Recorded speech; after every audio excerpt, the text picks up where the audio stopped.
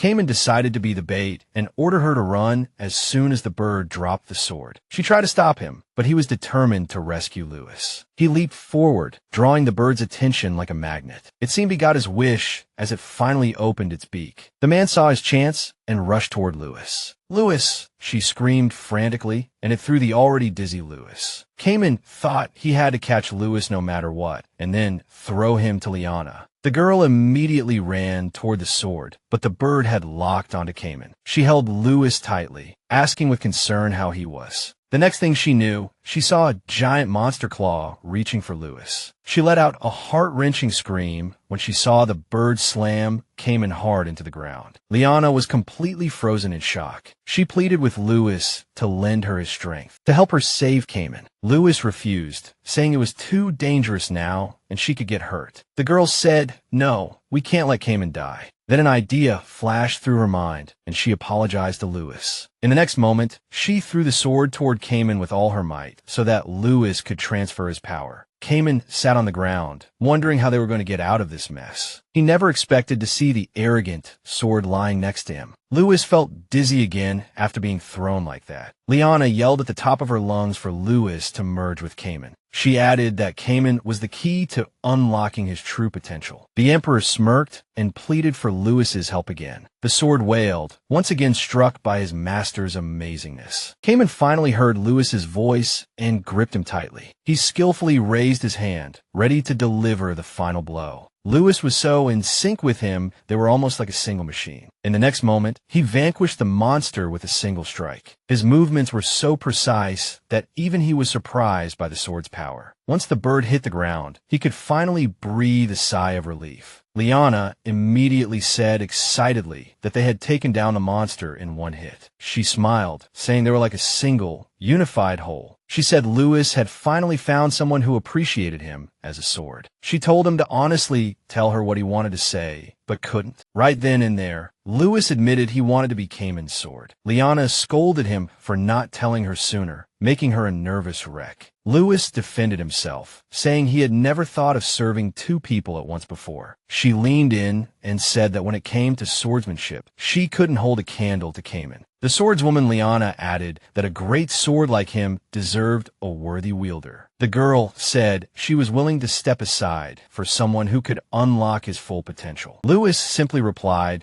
that she was the best person he had ever met and that he would protect her with his life. Cayman asked if this meant he was acknowledged as a master, but Lewis rejected him. He suddenly asked if he would still need Liana after he became the swordsmaster. Lewis asked him which was more important, his goal or Liana. Liana scolded him for being cunning, but Lewis needed to know the answer. The girl's face fell, knowing he had a point. The same question had crossed her mind, but she had been avoiding it ever since growing closer to Cayman. She knew this could hurt her more than David's affair. Liana started to cry, not wanting to hear the answer from Cayman. She suddenly asked why she had to choose only one. Lewis immediately became frustrated, saying she had misunderstood. She wiped her face as Cayman embraced her, ready to give his answer. The Emperor said he would always respect Liana and that she was his top priority. He did want the sword at first, but now he realized his path had always been leading him to Liana. The man said without hesitation that he couldn't live without her soul. He wiped away her tears and told her he would do anything for her. It seemed Lewis was satisfied with that answer. He stood up and decided to introduce himself to Cayman, just as he had to Liana. Lewis said the contract was made and told him to take him. He transformed into another form and promised to do everything to make him proud to be his master. Lewis added that if he ever betrayed Liana, he would never forgive him. Liana laughed and said she was starting to feel like a third wheel. They both replied that she was their top priority and then set off to get the honey. The girl smiled and pointed out the boxes where the bees lived. She told them to stand back, as she didn't have a protective suit. She was happy that there was much more honey this year than last. She loved the way Cayman listened to her so intently. She realized she had forgotten to bring a container and looked at Lewis, but he couldn't stand sticky things. Liana said he would have to eat the honey on the spot. Cayman walked away, saying he was going to check out the surrounding area. As soon as he left, Lena let out a mischievous laugh, glad to finally be alone with Lewis. She grabbed him aggressively, calling him a nagging mother-in-law in sword form. Lena said his questions made her cry and say all sorts of embarrassing things to Cayman. She suddenly remembered him, saying his soul couldn't be without her, and the girl immediately blurted out how happy that made her, much to Lewis's surprise. She let go of Lewis, thanking him for letting her hear Cayman's true feelings. But just as he asked if she would regret it, she threw herself at him, shouting that she loved Cayman and would cherish her love for him forever. Lewis reluctantly agreed with her, but told her not to blame him. Afterward, just as they had sorted things out, Cayman returned, saying there was no monster at all. She hadn't brought a knife, so she got honey all over her hand. Cayman suddenly said they couldn't waste the precious honey and began to lick it from her hand. Lena tried to stop him, but he kept kissing her fingers, seeming just as flustered as Lena when doing this sort of thing, right? At that moment, she was reminded of how damn alluring he was, and as his face drew closer and closer, she froze, blushing. They were about to kiss, but Lewis cut in, saying the sun was about to set. The new couple jumped apart, trying to hide their embarrassment. Lena remembered they couldn't go back empty-handed, as Grandma was still waiting for them. She was surprised when Cayman said they were going to their home. Cayman confessed that while she was staying at the castle, he had managed to fix the place up. He lit up the whole room, revealing his true feelings. Lena had planned to start their life together after the wedding, but on the way home, she couldn't resist the temptation. She couldn't believe this man had nearly given her several heart attacks in a single day. The moment she saw her home, she thought to herself, "Am I dreaming?" The house was so different from before that she had to rub her eyes to believe it. Cayman happily chimed in that the house had been slightly altered. The girl was stunned when she saw that even the entire interior of the house had been transformed. He had redecorated everything, including the living room, kitchen, and bathroom. Lena suddenly realized he hadn't just moved in. He had hired construction workers. Then Cayman casually admitted that he had picked out a bigger bed for them. Her face turned bright red when he added that it had to be bigger for the two of them. She told him to forget about the bed and go take a bath first, but this made the atmosphere even more awkward. Cayman told her to wash up first while he went to get some firewood. As night fell, he said he would leave after she fell asleep. He even found a spot for Lewis so he could watch over his mistress. Lena turned away, as she had thought tonight would be their wedding night. Her heart was pounding, unable to bear the tumultuous emotions. She wanted him to come to bed too, but she just couldn't bring herself to say it. Louis, thinking she was asleep, decided to ask Cayman something. She could barely hide her surprise when he asked him what he liked about her. He told Cayman to confess exactly when he had fallen in love with Lena. Louis said he couldn't stand seeing him unable to confess his feelings to her. Cayman became frustrated, saying he wasn't sure how deep Lena's feelings really were. The girl was so happy she could have jumped for joy, thinking he was testing whether she loved him. Suddenly, Louis scolded him for being a crybaby, saying that wasn't what he wanted to hear. Cayman asked if he was sure Lena loved him for himself, and not just because he could turn into tools. Suddenly, Louis said he had never doubted her feelings. Not for a second. Her request had caught him off guard, but he was still willing to do anything for her. Cayman agreed, saying he really was a total pushover. He pleaded with Louis to believe that he truly loved Lena. The girl watched him, completely mesmerized, feeling like her heart was about to explode. Louis told him he should be saying that to the person standing behind him. Their eyes met as Cayman realized she had heard everything. Lena felt she wanted to give him the same confidence he had once given her. She wanted to give him all the fluttering emotions in her chest. The girl stood up and said she loved him more than anyone in the world. Cayman suddenly asked what she would say if he were a completely different person. She immediately panicked, wondering if he had turned into some kind of rogue. After getting a no, she said that no matter what, he was still Cayman. It seemed he had finally heard what he needed to hear all along. He hugged her tightly, confessing he loved her so much he was afraid to tell the truth. Lena smiled and told him not to do anything, just to love her. She snuggled into his arms and told him never to change who he was. Cayman pulled back,